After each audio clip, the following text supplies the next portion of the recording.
नमस्कार विद्यार्थी मित्रांनो आजचं लेक्चर आपलं नफा तोटा या टॉपिकवरील आणि हे पोस्टमन MTS भरतीसाठीचं एक स्पेशल लेक्चर आहे असं मी या ठिकाणी म्हणतो.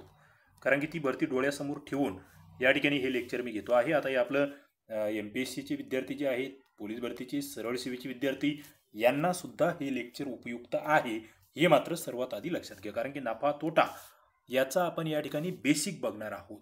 आजचं लेक्चर ज्यांना कळालं त्यांनाच याच्या पुढील नफा तोटा यावरील सगळे लेक्चर्स कळणार आहे.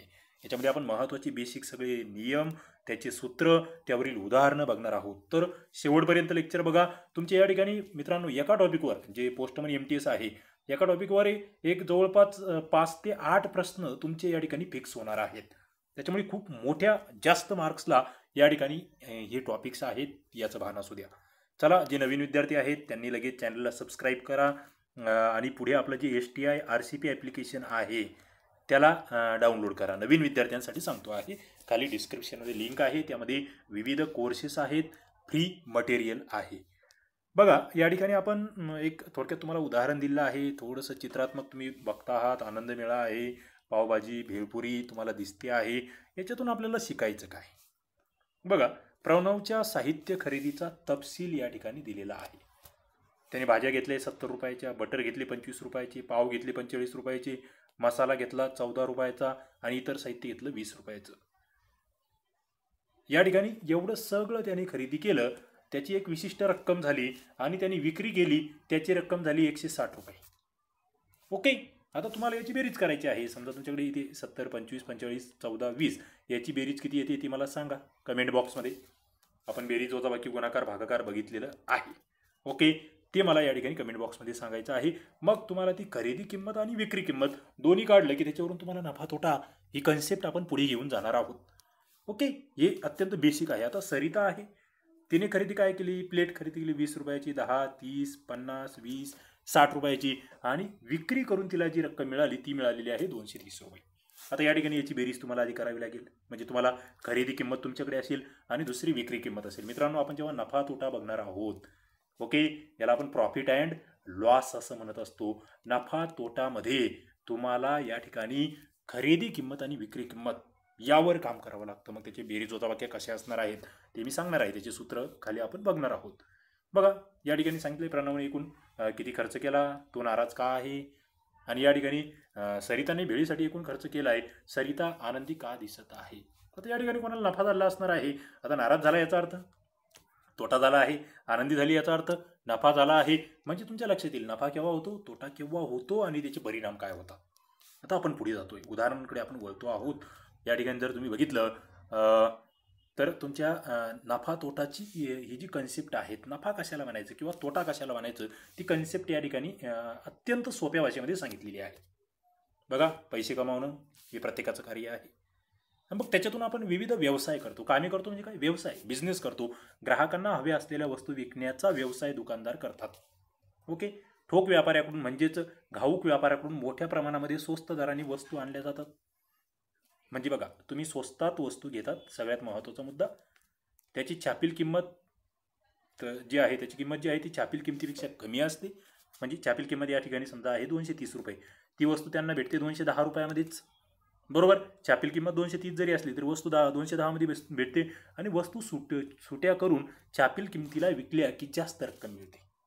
210ची वस्तू काय करणार आहे, ते 230 रुपयाला विकणार आहे, जास्त रक्कम. म्हणजे आपल्याला बघ कळतं या ठिकाणी की 20 रुपये जास्त किमतीला विकलं. म्हणजे विक्रीची किंमत ही काय झाली, खरेदीच्या किमतीपेक्षा. या ठिकाणी 210 रुपयाला घेतलेली वस्तू 230 रुपयाला विकली जाते आहे. कितीला? 230ला. म्हणजे या ठिकाणी काय झाले, 20 रुपये अतिरिक्त भेटले. याचा अर्थ 20 रुपये नफा झालेला आहे. कधी कधी उलट होऊ शकतं. कधी कधी खरेदी किमतीपेक्षा कमी रक्कम विक्रीतून मिळते. म्हणजे 230ला घेतली, या ठिकाणी 210ला जी वस्तू घेतलेली आहे याच्यातून समजा 180 रुपयेच भेटले. काय होणार आहे, एकूण किमतीपेक्षा कमी किंमत भेटली. त्या ठिकाणी 30 रुपये कमी किंमत जी भेटलेली आहे ते नुकसान झालं आणि या नुकसानीला म्हणायचं तोटा. मित्रांनो, अत्यंत महत्त्वाचे सूत्र जे तुम्हाला पुढे फार मोठ्या मोठ्या उदाहरणामध्ये उपयुक्त ठरणार आहेत ते म्हणजे तोट्याचं सूत्र आणि नफ्याचं सूत्र. ओके, हे नोटिंग करून घ्या. जे विद्यार्थी वीक आहेत, कमकुवत आहेत, ज्यांना गणिताची भीती वाटते त्यांच्यासाठी मला इतकं म्हणजे सोप्या पद्धतीने किंवा खूप बेसिक स्वरूपाचं आधी घ्यावं लागतं. नंतर मग माझ्या याच्यावर उदाहरणं आहेत, माझ्या नोट्स रेडी आहेत, छापील स्वरूपात आपले स्वतःचे नोट्स आहेत, त्याच्यावर मी लेक्चर्स घेणार आहेत. पुढे मागील आलेले प्रश्न आपण त्याचा सराव करणार आहोत. याच्यावर विविध टेस्ट होणार आहे, त्यांचा ॲनालिसिस होणार आहे, सगळं काही होणार आहे. जे कोर्सचे विद्यार्थी आहेत त्यांच्यासाठी हे सर्व होणार आहे. ओके, नक्कीच. पण ही बेसिक आधी तुम्हाला करावं लागेल. मग बघा, खरेदीपेक्षा विक्री कमी असेल तेव्हा तोटा होतो, बरोबर. खरेदी या ठिकाणी 100 रुपयाची आहे, विक्री ते 100ला आणून 80 रुपयाला विकलं, तुम्हाला कळतं 20 रुपये तोटा झाला. म्हणजे तोटा कसा कळायचा? खरेदी किंमत समजा मी म्हणतो ती खरेदी किंमत आहे 100, विक्री किंमत आहे 80, खरेदी किंमत वजा विक्री किंमत बरोबर किती येईल? 20 रुपये तोटा झालेला आहे. ओके, तुमच्या लक्षात येते. तोट्यामध्ये काय असतं? खरेदी किमतीमधून विक्री किंमत वजा केली जाते. सूत्र तोंडपाठच करून ठेवायचं. नफ्यामध्ये काय असतं?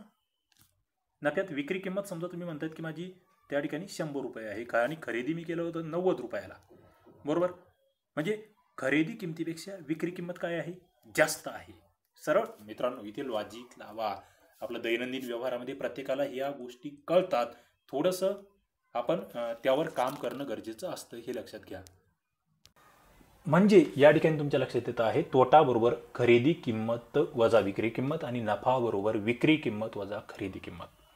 एक सोपं, तोट्यामध्ये खरेदीपेक्षा विक्री कमी असते आणि नफ्यामध्ये खरेदीपेक्षा विक्री जास्त असते. विक्री जास्त किमतीत झाली तरच नफा होणार ना, आणि विक्री घेतलेल्या किमतीपेक्षा कमी किमतीत झाली तर काय होणार? तोटा होणार. हे सोपं लक्षात ठेवा. आता आपण उदाहरणांकडे वळतो आहोत. बघा, या ठिकाणी उदाहरण आहे. मला वाटतं तुम्ही उत्तरं देणार आहात आणि तुम्हाला हे उत्तर येणार आहे. बघा, हमीद भाई जे आहेत यांनी 2000 रुपयांची केळी विकत घेतली. कितीची? 2000 रुपयाची. आता बघा, विकत घेतली म्हणजे काय? काय आहे ही? आहे खरेदी किंमत. ज्याला विकत घेतल्या जाते ज्या किमतीला त्याला काय म्हणायचं? खरेदी किंमत म्हणायचं. हे आधी लक्षात राहू द्या. आता ती सर्व केळी 1890 रुपयाला विकली. 1890 ही काय झाली? विक्री किंमत झालेली आहे, हे लक्षात घ्या. ओके, म्हणजे तुम्हाला खरेदी किंमत तुमच्याकडे आहे, विक्री किंमत तुमच्याकडे आहे. या व्यवहारात तुम्हाला त्याला नफा झाला की तोटा झाला आणि तो किती झाला हे ओळखायचं आहे. मित्रांनो, लॉजिकल आहे, बरोबर. 2000 रुपयाची केळी विकत घेतली आणि 1890ला विकली. इथे तुमच्या लक्षात येतं की बाबा खरेदी किमतीपेक्षा विक्री किंमत ही कमी आहे. याचा अर्थ त्याला काय झालाय? तोटा झाला. हे एकदम म्हणजे बेसिक, ज्यांना बेरीज वजाबाकी गुणाकार भागाकार आपण जे जुने लेक्चर सगळे तुमच्या कोर्सला उपलब्ध आहेत त्या विद्यार्थ्यांना या ठिकाणी लगेच हे कळेल की अरे या ठिकाणी काय झालंय? खरेदीपेक्षा विक्री किंमत ही कमी आहे, याचा अर्थ तोटा झालाय. मग कितीचा झाला? सरळ आहे. तोटाचं सूत्र आपण या ठिकाणी बघितलेलं आहे, बरोबर. तुम्ही इथे जर वर गेले तर तोटा म्हणजे खरेदी किंमत वजा विक्री किंमत. तुम्हाला काय करायचं आहे? 2000 रुपयामधून 1890 वजा करायचे आहे. सरळ सरळ वजाबाकी तुम्हाला करायची आहे. किती येते वजाबाकी? सांगा पटकन उत्तर. पटकन उत्तर सांगायचं आहे. या ठिकाणी बघा, वजाबाकी 2000 वजा 1890, तोटा बरोबर खरेदी किंमत वजा विक्री किंमत. या ठिकाणी वजाबाकी येते आहे 110 रुपये. काय झालं आहे? तोटा झालेला आहे. आता आपण पुढच्या उदाहरणाकडे वळतो आहोत. हरभजन सिंग यांनी 500 किलोग्रॅम तांदूळ 22,000 रुपयाला विकत घेतला. प्रति किलोग्रॅम 48 रुपयांनी सर्व तांदूळ विकला तर त्यांना किती रुपये नफा झाला? आता या ठिकाणी थोडंसं कॅल्क्युलेशन्स वाढवलेले आहेत, थोडीशी काठीणी पातळी वाढवलेली आहे. याच्यात तुम्हाला तेच, मग ते बेसिक क्रिया तुमच्या जर चांगल्या असतील तर तुम्हाला हे उदाहरण लवकर सोडवता येईल. आता इथे म्हणतोय 500 किलोग्रॅम तांदूळ 22,000 रुपयाचा आहे. मग तुम्हाला या ठिकाणी बघा, आता प्रति किलोग्रॅम म्हणजे 1 किलो 48 रुपयाला असं विकता येते, बरोबर. मग तुम्हाला इथे खरेदीची किंमत काढावी लागेल. काय? खरेदीची किंमत काढावी लागेल की खरेदी किंमत किती होती प्रति किलोची, त्याच्यावरून मग ती विक्री किंमत आणि त्याच्यावरून नफा. म्हणजे तुमच्या इथे लक्षात काय येतं? 500 किलोग्रॅम तांदूळ म्हणजे काय थोडक्यात? त्या ठिकाणी 500 किलोग्रॅम आपण म्हणतो आहे, या ठिकाणी 5 क्विंटल तांदूळ आहे थोडक्यात, बरोबर. 100 किलोग्रॅमचा आपण बघतोय 1 क्विंटल होतोय. 500 किलोग्रॅम तांदूळ जो आहे तो 22,000 रुपयाला त्या ठिकाणी त्यांनी विकत घेतला आणि प्रति किलोग्रॅम तो 48 रुपयांनी विकला तर त्याला किती रुपये नफा होईल? म्हणजे इथे काय कळतंय आपल्याला? त्याने 48 रुपयापेक्षा कमीला त्याला पडलेला आहे तो तांदूळ घेताना. मग ते तुम्हाला काढावं लागेल की त्याने आता या ठिकाणी 48ला तो विकला आहे. किती तांदूळ आहे? 500. मग 48 गुणिले 500 किलो तांदूळ याचा आधी तुम्हाला गुणाकार करावा लागेल, कारण की त्याची खरेदी किंमत आहे 22,500 ही तुमच्याकडे आहे आता विक्री किंमत तुम्हाला आधी काढून घ्यावं लागेल. 48 गुणिले 500, 48 5 जर बघितलं या ठिकाणी 48 5 तुमच्या लक्षात येतं इथे 240 आणि नंतर 2 शून्य ठेवले या ठिकाणी तुम्ही बघताय 24,000 रुपये काय येत आहे तुमच्याकडे विक्री किंमत येते. खरेदी झाली 22,000ला, विक्री झाली त्याची 24,000 रुपयाला. तुमच्या लक्षात येतं की उत्तर काय येणार आहे. 22,000पेक्षा 24,000 कितीने जास्त आहे तेवढा काय होणार आहे, नफा होणार आहे. मित्रांनो, ज्यांच्या बेसिक क्रिया चांगल्या आहेत, बेरीज वजाबाकी गुणाकार भागाकार, त्यांना या ठिकाणी हे उदाहरण लवकर जमतात. तुम्हाला हे प्रत्येक लेक्चरच्या वेळेस मी सांगायचो की मित्रांनो बेसिकचे लेक्चर जे आहेत ते व्यवस्थित बघा. मग त्यामध्ये रूपांतरणं असतील, मापनांची रूपांतरणं आपण त्याच्यावर लेक्चर घेतले, त्याच्यानंतर अपूर्णांक असेल, अपूर्णांकांचे आपण 2-3 लेक्चर घेतलेले आहेत. ते सगळे तुम्ही तुमच्या कोर्सला, मग ते तुम्ही MPSCचे विद्यार्थी असाल MPSCच्या कोर्सला केलेले आहेत आपण अपलोड. पोलीस भरती, सरळ सेवा, पोस्टमनी, MTS भरती, सगळ्या त्या कोर्समध्ये हे सगळे लेक्चर्स गणित बुद्धिमत्तेचे अपलोड आहेत. ते व्यवस्थित बघावे लागतील, त्याच्यातले सगळे उदाहरणं सोडवावे लागतील. पुढे जातोय मी सराव. अत्यंत इंटरेस्टिंग मित्रांनो, सराव जो आहे ना तो नीट करायला शिका. तुमचं प्रत्येक लेक्चरमध्ये तुम्ही जो सराव करणार आहेत ना तो तुम्हाला त्या ठिकाणी भक्कम बनवणार आहे, तुम्हाला त्या ठिकाणी पॉवरफुल बनवणार आहे. या ठिकाणी बघा पहिला प्रश्न, पुढील सारणीत खरेदी व विक्री किंमत दिली आहे, त्यावरून नफा झाला की तोटा झाला हे ठरवा आणि तो किती झाला ते लिहा. मित्रांनो पट पट पट पट उत्तरं पाहिजे, पटपट. वही पेन तुमच्याकडे पाहिजे, कमेंट बॉक्समध्ये उत्तर देता आले पाहिजेत. बघा खरेदी आहे 45 रुपयाची आणि विक्री आहे 5,000 रुपयाची, नफा झाला आहे की तोटा. आता हे पटकन डोक्यात क्लिक झालं पाहिजे. इथे आता काही सूत्र आठवत बसायचं नाही आहे आणि इथे तुम्हाला दोघांमधला फरकही कळतोय, किती तोटा आहे किती नफा आहे. आता बघा खरेदी केली 4,500 आणि विकलंय 5,000ला, सरळ कळतं काय झालंय, नफा झालाय. किती झालाय, 500 रुपये झालाय. चला 2चं उत्तर तुम्ही द्या. 41 याला खरेदी आहे, 4,090ला विक्री आहे, नफा की तोटा पटकन सांगा आणि उत्तर किती येतंय ती मला सांगा. 700ला खरेदी केली, 799ला विकलं, नफा की तोटा आणि उत्तर किती. हे फार सोपं आहे, मात्र सोप्या सोप्या गोष्टी आधी करायला शिका, तर मग ते अवघड गणित सोपे जातात. ओके, तुम्हाला आधीही सांगत होतो मी, अरे मी बाबांनो हे सगळं घेणार आहे तुमचं, म्हणजे जे पोस्टमनी MTS भरतीवाले विद्यार्थी आहे PC विशेषतः त्यांचं ते शेकडीवारी, नफा तोटा, सरळ व्याज असेल, चक्रवाढ व्याज असेल, एकमान पद्धती असेल, बोडमास संदर्भातल्या गोष्टी, हे सगळं जे काही ते 8 प्रकरणं आहेत ना ते आपण परफेक्ट घेणार आहोत. ते काळकाम विवेक संदर्भातले वगैरे ते आधी मी सांगितलं होतं आणि त्याचे सगळे लेक्चर्स आपल्या कोर्सला उपलब्ध असणार आहेत. ओके, त्याच्यामुळे बेसिक मात्र तुमचं पक्का असलं पाहिजे. आता इथे 1,000 रुपयाला घेतला, 920 रुपयाला विकलं, नफा आहे की तोटा आहे आणि किती आहे, उत्तर द्यावं लागेल. पटकन उत्तर द्या. आता पुढे शाब्दिक उदाहरणांकडे आपण बोलूया. मित्रांनो हाच पाया आहे. तुम्ही जी इमारत बांधतायत ना, अत्यंत अवघड गणितं जेव्हा तुम्हाला सोडवावे लागणार आहेत त्याच्यासाठी हे सोपे गणितं अत्यंत कमी वेळेत सोडवायला शिका. असं म्हणजे चुटकीसरशी तोंडी गणितं सोडवा, हे माझं तुम्हाला आव्हान आहे. ज्यांना वाटतं माझं गणित खूप पक्का आहे त्यांनी असं पटपट तोंडी सोडवायचं, माझ्या आधी उत्तर आली पाहिजेत. एक सायकल 3,000 रुपयाला दुकानदारांनी खरेदी केली आणि ती 3400ला विकली, नफा किती. चला उत्तर असं पटकन, डोकंच लावायचं काम नाही या ठिकाणी. सुनंदाबाईंनी 475 रुपयांना दूध खरेदी केले आणि त्या दुधाचे दही करून ते 700 रुपयांना विकले, नफा किती. बस मला वाटतं म्हणजे काय म्हणतात त्याला, इतके सोपे प्रश्न कुठेच नसणार आहे, तुम्हाला कोणत्या परीक्षेला येणार नाही. मात्र याच्यातून पुढचे जे अवघड प्रश्न आहेत त्याचा पाया पक्का होणार आहे. बघा दिवाळी जिजामाता महिला बचत गट चकत्या करण्यासाठी 15,000 रुपयांचा कच्चा माल घेतला, तयार केलेल्या चकत्या विकून त्यांना 22,050 रुपये मिळाले, तर किती नफा झाला. सरळ नफ्याचं सूत्र तुम्हाला कळायला पाहिजे. नफ्याचं सूत्र काय आहे ते मला खाली कमेंट बॉक्समध्ये सांगा आणि लगेच या ठिकाणी किती नफा झाला आहे तोही सांगा. पुढे इथे स्पीड फार महत्त्वाचं आहे. हे उत्तर सगळ्यांना येणार आहेत मला माहिती आहे, इतके सोपे प्रश्न तुम्हाला परीक्षेला नसतात, मात्र याची उत्तरं किती लवकर येतात याला फार महत्त्व आहे. तुमच्या हातात वही पेन असलाच पाहिजे. प्रमोदने घाऊक दुकानातून मेथीच्या 100 जुड्या 400 रुपयांना खरेदी केल्या. अचानक आलेल्या पावसामुळे त्याच्या हातगाडीवरील 30 जुड्या भिजून खराब झाल्या. उरलेल्या जुड्या त्याने 5 रुपयांना एक याप्रमाणे विकल्या, तर त्याला किती नफा झाला की तोटा झाला आणि तो किती झाला इंटरेस्टिंग आहे. मित्रांनो 100 जुड्या 400 रुपयाला आणल्या आहे, म्हणजे एक जुडी कितीला आणली हे तुमच्या लक्षात येतंय, ते आलं पाहिजे. 30 जुड्या खराब झाल्या, तुम्हाला प्रति जुडीची किंमत घेताना किती होती ती काढा आधी, आणि मग त्याने विकली ती 5 रुपयांना एक विकली, त्याच्यातून त्या 30 जुड्या तर त्या बाजूला करायच्या आहे. 70 जुड्या विकल्या त्याने 5 रुपयाला एक, 7×5 35, 350 रुपयाच्या. किती भेटतायत, किती राहत आहे, नफा होतोय की तोटा होतोय, किती, उत्तर द्या. 6 नंबरचा प्रश्न, शरदने 1 क्विंटल कांदे जे आहे 2,000 रुपयांना खरेदी केले, नंतर त्याने 18 रुपयांना 1 किलोग्रॅम या दराने सर्व कांदे विकले, तर या व्यवहारात त्याला किती नफा झाला किंवा तोटा झाला आणि किती. बघा आता इथे काय आहे, तुम्हाला मी आधी सांगितलं होतं आपण मापने नावाचा टॉपिक घेतलेला आहे, याच्यावर 2-3 लेक्चर झाले मापनांचे रूपांतर. पण बऱ्याच जणांना वाटेल सर मापन नाही हो ते सिलेबसला, मला ते मेसेज येतात काही काही जणांचे किंवा कमेंट्स येतात खाली, सर मापन हा टॉपिक नाही आहे, तुम्ही काही शिकवत आहेत. त्यांना मी मूर्ख वाटायचो. बाबांनो, मापनांचं रूपांतरण तुम्हाला क्विंटल म्हणजे काय, किलोग्रॅम म्हणजे काय हे कळालं. ग्रॅम म्हणजे काय, किती ग्रॅमचा 1 किलो होतो, किती किलोचा 1 क्विंटल होतो, किती क्विंटलचा 1 टन होतो, हे ज्यांना कळेल त्यांच्या डोक्यात हे घुसेल ना. इतरांचं जर त्यांना ते मापनांचं रूपांतरच जमलं नाही, त्यांना नफा तोटा येणार कुठून. हा माझा सरळ प्रश्न आहे, सोपा प्रश्न आहे. आता तुमच्या डोक्यात उजेड पडत असेल, अरे बाबा या ठिकाणी जे लेक्चर्स घेतले गेले आधीपासून ते सगळे ते सिलेबसमध्ये जरी दर्शवलेले नसतील तरी ते सगळे लेक्चर्स या ठिकाणी अभ्यासण्याची गरज आहे. बघा आता या ठिकाणी 1 क्विंटल म्हणजे किती किती किलोग्रॅम ते आधी काढून घ्या. त्या ठिकाणी मग ती 2000 रुपयाला आहे, म्हणजे 1 किलोग्रॅम कितीला पडलेला आहे ते काढा. नंतर मग 8 रुपयाला 1 किलोग्रॅम विकलं, असे ते 1 क्विंटल कांदे विकले गेले.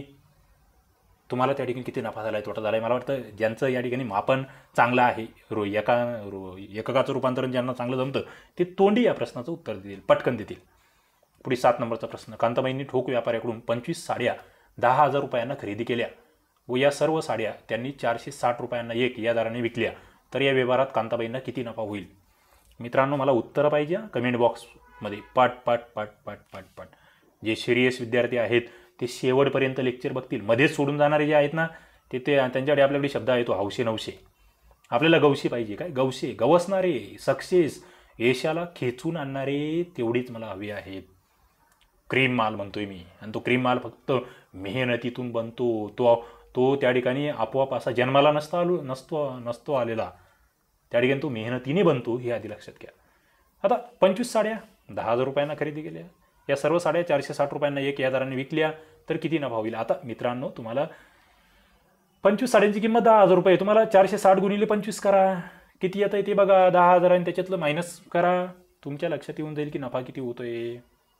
लगेच लक्षात येईल. आता पुढे एकूण खरेदी व नफा तोटा बघा. एक कन्सेप्ट बघतो आहे. बऱ्याच जणांना काय वाटतं हे खूप सोपं आहे, त्याच्यामुळे ते बघायला कुठेतरी वाटतं त्यांना, अरे एवढं सोपं, एवढं लहान मुलांचं आपण कुठे शिकायचं का. पण मित्रांनो मी तुम्हाला किती मोठ्या मुलांचं शिकवायचं ते मला चांगलं माहीत आहे. ओके, ते तुम्ही ती टेन्शन नका घेऊ. तुम्ही फक्त मी जेवढं सांगतोय तेवढं करत राहा, प्रामाणिक विद्यार्थी. आता बघा पंक्तिरंगवा उपक्रम आहे. 10,000 रुपयांना 10,000 पंत्या या ठिकाणी खरेदी केल्यांनी 200 रुपयांचे रंग आणले. पंत्या शाळेत आणण्यासाठी 100 रुपये वाहतूक खर्च गेला. रंगवलेल्या पंत्या 2 रुपयाला 1 याप्रमाणे विकल्या. किती नफा झाला, किती तोटा झाला. इंटरेस्टिंग प्रश्न आहे. किती जणांच्या डोक्यात बसतंय, किती जणांना सोडवता येतोय, हा फार महत्त्वाचा मुद्दा आहे. 10,000 रुपयांना 1,000 रुपयांना 1,000 पंत्या, किती एक पंती कितीला पडते, 1 रुपयाला पडते आहे. त्याच्यामध्ये तुम्हाला ते 200 रुपये रंगाचे ॲड करायचे आहे, 100 रुपये खर्चाचे ॲड करायचे आहे, म्हणजे ते 1,000 आणि हे 300 म्हणजे 1,300 रुपये ते मूळ झाले. नंतर मग ते 1,000 2 रुपयाला विकले, म्हणजे 2,000 विकले गेले. तुम्हाला या ठिकाणी कळेल नफा किती होतोय, तोटा किती होतोय, सगळ्या गोष्टी बघूया. किती जणांना उत्तर येतं आहे, नफा झाला की तोटा, आणि तो किती झाला आहे, उत्तर द्या पटकन. या ठिकाणी तुम्हाला दिलं आहे पण त्यांची खरेदी किंमत 1,000 रुपये होती, विक्री किंमत 2,000 रुपये होती, म्हणजे नफा झाला आहे 1,000 रुपये. मात्र हे बरोबर आहे का, नाही. कारण काय, रंग आणि वाहतुकीचा खर्च, तो खर्च त्याच्यातून काढावा लागेल ना. तो खर्च काढून त्या ठिकाणी ती म्हणजे मूळ खरेदीमध्ये हा खर्च मिळवला तेव्हा ती खरेदी किंमत होईल, आणि नंतर इतर नफा काढावा लागेल. म्हणजे या ठिकाणी तुम्हाला खरेदी किंमत कशाला म्हणायचं ते कळतंय. खरेदी विक्रीचा व्यवहार करताना एखादी वस्तू विकण्यापूर्वी तिच्यासाठी करावा लागणारा जो काही इतर खर्च असतो ना, तो सगळा खरेदी किंमतीमध्ये आपण त्याला मिळवतो तेव्हा त्याला म्हणायचं एकूण खरेदी किंमत. म्हणजे ते मूळच्या पंत्या आहे त्याचे ते 1,000 तर आहेत, ओके. त्यासाठी तर रंग त्याचे 200 आहे, तो वाहतूक खर्च 100 आहे, हे सगळे 1,300 जे आहे ना ते आहे मूळ खरेदी किंमत. हे तुम्हाला करावं लागेल. म्हणजे तुम्ही आता या ठिकाणी एक अत्यंत महत्त्वाचा मुद्दा दिला आहे. शेतकरी शेतामध्ये माल त्या ठिकाणी पिकवलेला माल विकतो, त्यावेळी त्याची एकूण खरेदी किंमत कशी काढायची. त्याने जे जे खर्च केले आहे त्या ठिकाणी त्याचे नांगरणी असेल, त्याच्यावरची मेहनत असेल, खत असेल, बियाणं असेल, वाहतूक असेल, या सगळ्या गोष्टी एकत्र काढायच्या तेव्हा ती एकूण खरेदी किंमत होते. चला आता तुमच्याकडे एक अत्यंत चांगलं उदाहरण आहे आणि उत्तर तुम्हाला द्यायचं आहे. बघा संभाजीरावांनी एक यंत्र जे आहे 80,000 रुपयाला आणलं, कारखान्यातून आणलं. ते यंत्र आणताना त्यांना कर भरावा लागला 1,600 रुपये, वाहतूक खर्च आला 800 रुपये, हमाली आली 300 रुपये, बरोबर. आता ते यंत्र त्यांनी 1 लाख रुपयाला विकले तर त्यांना नफा किती झाला? मित्रांनो, तुम्हाला आधी काय करायचं आहे? एकूण खरेदी किंमत काढायची आहे. यंत्र खरेदीसाठी एकूण किती खर्च झाला? 80,000 रुपये, 1600, 800, 300, एकूण ते पडलंय 82,700 रुपयामध्ये. ओके. आणि त्यांनी विकलंय ते 1 लाख रुपयाला. मग 1 लाख वजा 82,700 किती येते? उत्तर किती येते? पटकन वजाबाकी करायची. ज्यांना फास्ट वजाबाकी जमली त्यांचं उत्तर या ठिकाणी फास्ट खाली येणार आहे कमेंट बॉक्समध्ये. आणि ज्यांचं ही तोंडी जमली पाहिजे, वजाबाकी तोंडी आली पाहिजे. कारण हे जर तुम्ही म्हटले आम्हाला वही पेन घेऊ द्या मग वजाबाकी करत बसतो, मग घोळ होईल. या ठिकाणी उत्तर येते 17,300 एवढा नफा झाला आहे. पुढचं चला पटकन उत्तर, माझ्या आधी तुमचं उत्तर या ठिकाणी आलं पाहिजे. तुम्हाला मी उत्तर दाखवत नाही मुद्दाम. जावेद भाईंनी 43 रुपयाला एक याप्रमाणे 35 मिक्सर खरेदी केले. बघा, ते दुकानात आणण्यासाठी त्यांना 2100 रुपये खर्च आला. त्यांना या व्यवहारामध्ये 21,000 रुपये नफा अपेक्षित आहे. तर त्यांनी प्रत्येक मिक्सर हे किती रुपयाला विकलं पाहिजे? अत्यंत इंटरेस्टिंग प्रश्न. तेच आहे, नफा तोटा तेच आहे, मात्र तुम्हाला फिरवून घुमवून विचारण्यात आलेला आहे. कारण तुम्ही प्रॅक्टिस केली तरच तुम्हाला हे जमेल. 43 रुपयाला एक 35 मिक्सर, मग तुम्हाला इथे 4300 रुपयाला त्या ठिकाणी मिक्सर आणलेले आहे. 35 मिक्सर खरेदी केले आहे. तुम्हाला त्या ठिकाणी 35 गुणिले 43 करावं लागेल. म्हणजे त्या ठिकाणी जर बघितलं तुम्ही तर तुमची ती एकूण रक्कम जी आहे ती 1,50,500 होणार आहे. एवढ्याचे तुम्ही मिक्सर खरेदी केले. आता तुम्हाला या ठिकाणी पाहिजे आहे नफा 21,000 रुपये. आता हे 1,50,000चे तर खरेदी केले मिक्सर, याच्यावर पुन्हा तुमचा खर्च 2100, तो याच्यामध्ये 2100 रुपये ॲड करायचे आहे. आता 2100 ॲड झाले की पुन्हा तुम्हाला नफा लागतोय, तो नफासुद्धा याच्यामध्ये ॲड करायचा आहे 21,000 रुपये. ही सगळी जी बेरीज येईल या बेरजेला 35ने भागावं लागेल. ओके. तेव्हा तुम्हाला कळेल की बाबा एवढी किंमत आपल्याला या ठिकाणी 21,000 रुपये भेटतील. बघा या ठिकाणी तुमच्या समोर सोडवलेलं आहे. 4300 खरेदी किंमत, 35चं एकूण या ठिकाणी 1,50,500. पुढे जर बघितलं मग 1,50,500 अधिक तो खर्चही मिळवला, 1,52,600 झालं. नफा अपेक्षित आहे, मग त्याच्यामध्ये तो नफाही मिळवला, 1,73,600 झालं. आणि मग ते 1,73,600ला 35ने भाग दिला की तुमचं उत्तर येत आहे. एक मिक्सर त्यांना 4960ला विकावं लागेल, तेव्हा त्यांना ते 21,000 रुपये नफा भेटेल. मला वाटतं मित्रांनो अत्यंत उत्कृष्ट अशी हे सगळी उदाहरणं आहेत.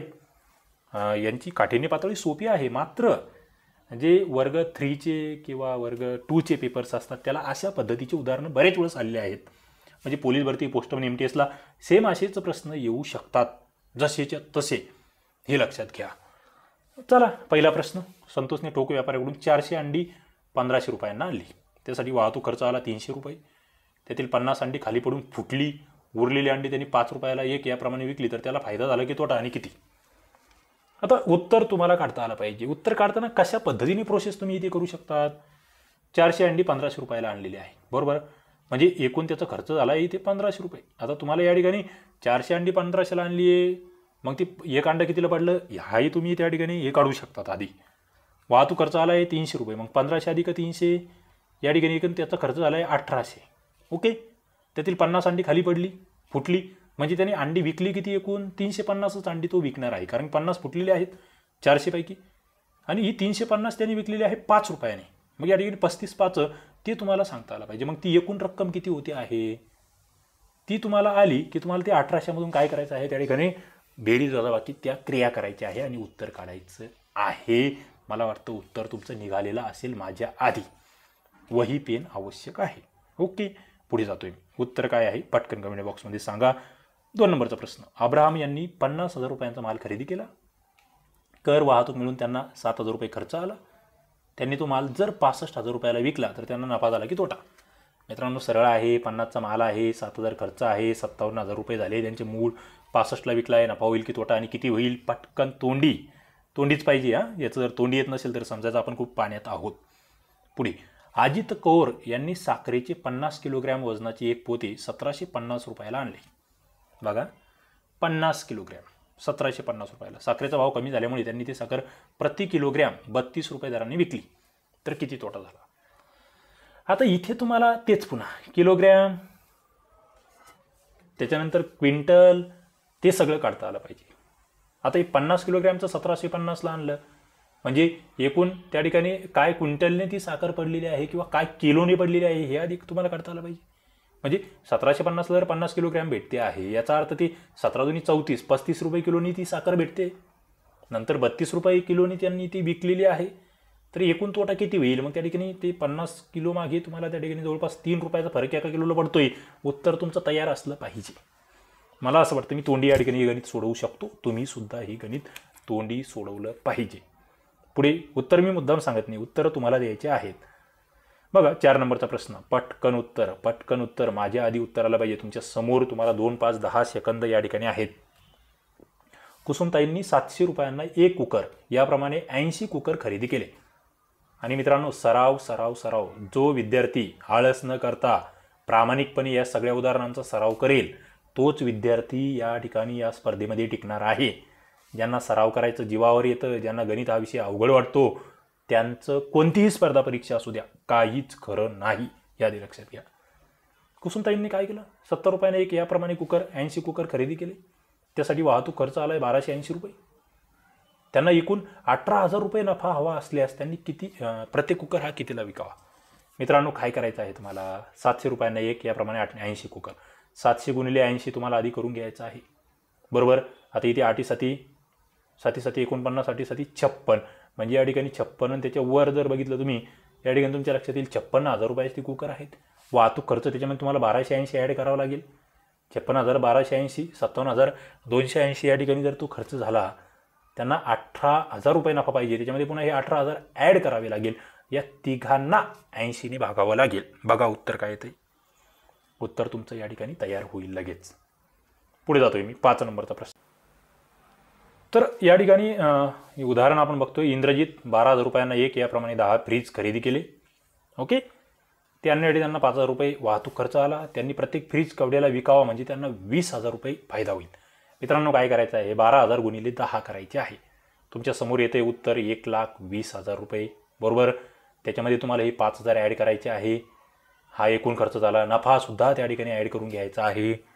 ओके, फायदा म्हणजे तो 20,000 रुपये आणि सगळ्यांना 10ने गुणून भागून टाकायचं आहे. भागाकार करायचं, उत्तर येऊन जाईल. चला, काय उत्तर येते मला सांगा कमेंट बॉक्समध्ये. 6 नंबरचा प्रश्न, ललिताबाईंनी 13,700 रुपयांचे बियाणे शेतात पेरले. खते व औषध फवारणीसाठी 5,300 रुपये आणि मजुरीसाठी 7,160 रुपये खर्च आला. बघा, 13,700 अधिक 5,300 अधिक 7,160 या सगळ्यांची बेरीज केली. शेतातील धान्य विकून त्यांना 35,400 रुपये मिळाले. तर त्यांना एकूण किती नफा झाला किंवा तोटा झाला? मित्रांनो, काय सरळ तुमच्या समोर आहे. मला वाटतं सांगायची गरज नाही आहे. या तिघांची बेरीज करा. ओके, त्या तिघांची बेरीज आणि हे 35,400 दोघांपैकी कोणती रक्कम मोठी आहे त्याच्यातून दुसरी वजा करा. तुमच्या लक्षात येईल की बाबा रक्कम कोणती मोठी आहे, कमी जास्त काय आहे, खरेदी किमती जास्त आहेत की विक्री किंमत जास्त आहे. त्याच्यावरून नफा आणि तोटा काढता येईल. नेमकं काय येतं ते मला कमेंट बॉक्समध्ये सांगा. आता पुढे शेकडा नफा, हा अत्यंत इंटरेस्टिंग प्रश्न आणि अत्यंत इंटरेस्टिंग कन्सेप्ट. मित्रांनो, याच टॉपिकमध्ये आपल्या जवळपास ज्या बेसिक कन्सेप्ट आहेत नफा तोट्याच्या त्या कव्हर होऊन जात आहेत. पुढील टॉपिक्समध्ये आपल्याला फक्त अवघड उदाहरणं घेण्याची बाकी राहतील. चला, शेकडा नफा कशाला म्हणायचं आणि शेकडा तोटा कशाला म्हणायचं, ज्याला percentage of profit and loss आपण म्हणतो. शेकडा, आता आपण शेकडेवारी पाहिलं आहे आपण, बरोबर.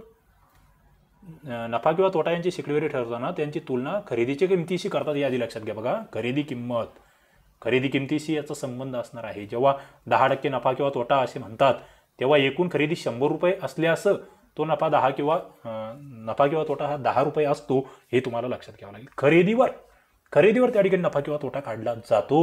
हे आधी सुरुवातीला बेसिक लक्षात ठेवा. आता या ठिकाणी जर बघितलं, उदाहरणं तुमच्या समोर आहेत. अब्बासने 400 रुपयांची भाजी खरेदी करून ती 650 रुपयाला विकली. बलबीरने 300 रुपयांची खरेदी करून ती 500 रुपयांना विकले. कोणाचा व्यवहार जास्त फायदेशीर आहे? आता अब्बासचं तुम्हाला 400 रुपयाची खरेदी, 650 रुपयांना विक्री. ओके, या ठिकाणी तुमच्या लगेच लक्षात येते का रे, 400ला घेतलंय 650ला म्हणजे 250 रुपये फायदा झाला. इथे 300ला घेतलंय 500ला, इथे फायदा होतोय 200 रुपये. मग इथे 250 फायदा होतोय, इथे 200 रुपये फायदा होतोय. मात्र आता या ठिकाणी किती टक्के फायदा झाला कोणाला ते तुम्हाला काढता आलं पाहिजे ना, बरोबर. इथे ते काढायचं आपल्याला. शेकडेवारी म्हणजे काय? 500 रुपयामध्ये या ठिकाणी बघताय तुम्ही 250 रुपये नफा आहे, इथे 200 रुपये नफा आहे. प्रत्येकाची खरेदी किंमत मात्र वेगळी आहे. तुम्हाला शेकडेवारीमध्ये काढावं लागेल कोणाला किती टक्के जास्त नफा झाला आहे. बघा, या ठिकाणी आपण आता 1 नंबरला जर गेलो तर तुमच्या लक्षात येतं, इथे तुमच्या लक्षात येईल की 400 रुपयाची या ठिकाणी खरेदी आहे, 650ची विक्री आहे. ओके, म्हणजे इथे तुमच्या लक्षात येतं की 250 रुपये काय आलं आहे, निव्वळ नफा झाला. किती पैकी? 400 पैकी. तर 100 पैकी किती? मित्रांनो माझ्या पद्धतीने जा तुम्ही बघा. इथे जर तुम्ही बघितलं एकूण खरेदी किंमत आपण बघतोय 400 रुपये, बरोबर. 400 रुपयावर नफा किती होतोय? 250. तर मग 100वर किती होणार? बस मी या पद्धतीने सोडवतो. एकमान पद्धती आहे. सरळ तिरपा गुणाकार. काय? सरळ तिरपा गुणाकार तुम्हाला या ठिकाणी करायचा आहे. तुमच्या समोर जर तुम्ही बघितलं 250 गुणिले 100 भागिले 400, तेच इथे खाली जे त्यांनी उदाहरण दिलं आहे त्याच पद्धतीने 100 चोक 400 आणि इथे 4 गुणिले 250 जर केलं तर तुमच्या समोर 62 एवढं उत्तर येतं आहे. 250 भागिले 4. मित्रांनो सरळ सरळ तिरपा गुणाकार करा किंवा या ठिकाणी दिलं आहे त्या पद्धतीने करा. इकडे 62 एक येतं आहे, या 62 दीड म्हणजे 62.5 जवळपास टक्के नफा येतोय. आणि इकडे जर बघितलं तुम्ही इकडे काय आहे? 200 आहे. म्हणजे बघा या ठिकाणी तुम्ही जर बघितलं खरेदी किंमत तुमच्या समोर आहे. दुसऱ्या उदाहरणामध्ये 300 रुपयाची खरेदी केली, बरोबर. 300 रुपये याला नफा झाला या ठिकाणी 200. तर मग 100ला किती? शेकडेवारी काढायची ना, बस तिरपा गुणाकार करायचा आहे. या ठिकाणी जर बघितलं तुम्ही इथे घेतलं 200 गुणिले 100 भागिले 300. 100 एक 100, 100 त्रिका 300. आता इथे मग 3ने तुम्हाला जावं लागेल. 3 सक 18, पुन्हा उरले 2. 3 सक 18, पुन्हा उरले 2. अशा पद्धतीने ते मग 66 203 असं उत्तर येणार आहे. मग आता तुमच्याकडे लक्षात येतं इथे नफा झाला आहे 62, 62.5 आणि ते 66 203. लगेच या ठिकाणी उत्तर नफा या ठिकाणी याला जास्त झालेला आहे. कोणाला? दुसऱ्या क्रमांकाचा जो आहे बलबीर याला, ते लक्षात येत आहे. ते सोडवता आलं पाहिजे. आता पुढचं उदाहरण तुमच्यासाठी देतोय. सीमाने 800 रुपयांची भाजी खरेदी केली, 40 रुपये गाडी भाडे दिले, दुकानात आणली, सर्व भाजी विकून तिला 966 रुपये मिळाले. तर तिला नफा झाला की तोटा आणि तो शेकडा किती? करायचं काय आहे? 800 रुपयाची खरेदी, 40 रुपये भाडे, बरोबर. 840 रुपयाचं हे सगळं झालं आहे. तिने विकलं आहे ते 966 रुपयाला, बरोबर. 840 मागं 966 तर 100 मागं किती? बस संपलं ना. 966 गुणिले 100 भागिले 840. मी तर या पद्धतीने सोडवतोय. तुम्हाला कसं सोडवायचं बघा. प्रत्येकाची वेगळी पद्धत असू शकते. काहींच्या वेगळ्या असतील त्यांनी त्या कंटिन्यू करा. इथे 0 कट करून घ्यायचे. पुन्हा आता इथे 2ने भाग जातोय किंवा इथे 4ने जातोय डायरेक्ट. या ठिकाणी 4 2 8, 4 1 4. इथे 4ने जातोय, 4 2 8, 4 5 20, 21 25 आलं या ठिकाणी.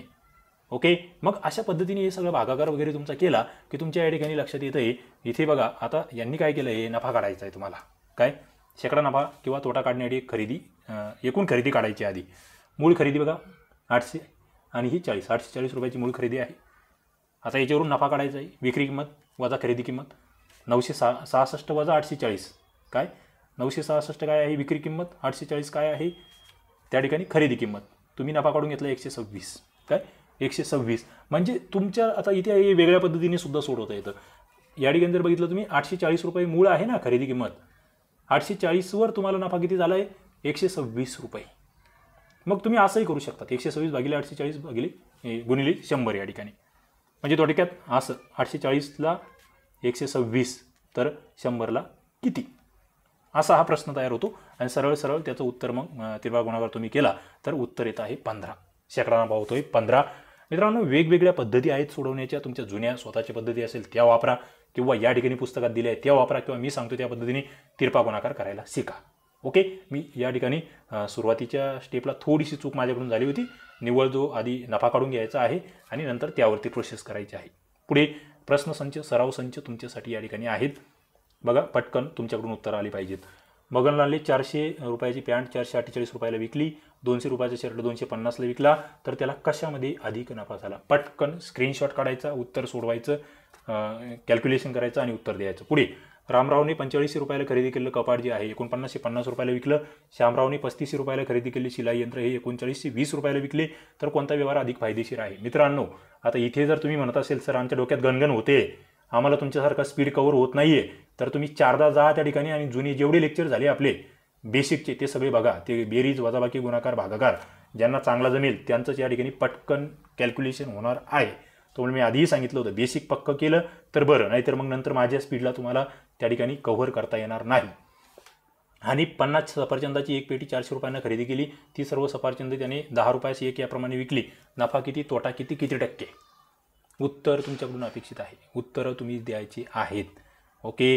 आता काही शाब्दिक उदाहरणं या ठिकाणी तयार करणे आणि सोडवणे असं दिलं आहे. थोडंसं प्रॅक्टिससाठी आहे. तुम्ही या ठिकाणी स्क्रीनशॉट काढून घेऊ शकतात. कशा पद्धतीची उदाहरणं दिली आहे, म्हणजे खरेदी दिली, तुम्हाला वाहतूक खर्च दिला आहे, कर दिला आहे, विक्री किंमत दिली आहे, याच्यावरून उदाहरण कसं तयार केलं जातं याची जी PDF आहे ना, ती आपल्या ॲप्लिकेशनला मी उपलब्ध करून देतो तुमच्या कोर्समध्ये. ओके, त्या ठिकाणी कोर्समधून ही PDF आणि हे सगळी उदाहरणं तुम्ही सोडवा. पुढे या ठिकाणी इथे सुद्धा 700 रुपये 18 वस्तू 18,900 रुपये या ठिकाणी उदाहरण कसं तयार केलं याची स्क्रीनशॉट काढून याची उत्तरं सोडवण्याचा प्रयत्न करा. मी जास्त वेळ तुमचा घेत नाही आहे. आता या ठिकाणी सुद्धा याचा स्क्रीनशॉट काढा, हे शाब्दिक उदाहरण तयार करा आणि सोडवा. ओके, स्क्रीनशॉट काढा. आता या ठिकाणी जे विद्यार्थी ॲप्लिकेशनला आहेत त्यांनी सरळ पॉज करा व्हिडिओ आणि आपल्या वहीवर हे कॅल्क्युलेशन्स करा. ओके, चला, म्हणजे जे म्हणतील स्क्रीनशॉट वगैरे कदाचित काहींची निघत नसतील तर पॉज करायचं आणि त्या ठिकाणी याची उत्तरं सोडवायची. अशा पद्धतीने मित्रांनो नफा तोटा अत्यंत महत्त्वाचा. आणि पुढचं लेक्चर आपलं असणार आहे सरळ व्याज, बँकिंग संदर्भातल्या काही महत्त्वाचे कन्सेप्ट, अत्यंत महत्त्वाचं सगळ्याच परीक्षांसाठी. तुम्हाला हे लेक्चर आवडलं असेल तर नक्की लाईक करा, आपल्या मित्रांना शेअर करा, चॅनलला सबस्क्राईब करा आणि आपलं जे STI RCP ॲप्लिकेशन आहे ते नक्की डाउनलोड करा, एकदा बघा. त्या ठिकाणचं फ्री मटेरियल, विविध कोर्सेस, स्टोअर सेक्शनला जा आणि त्या ठिकाणी नक्कीच एकदा भेट द्या. चला, या ठिकाणी मी थांबतो. धन्यवाद.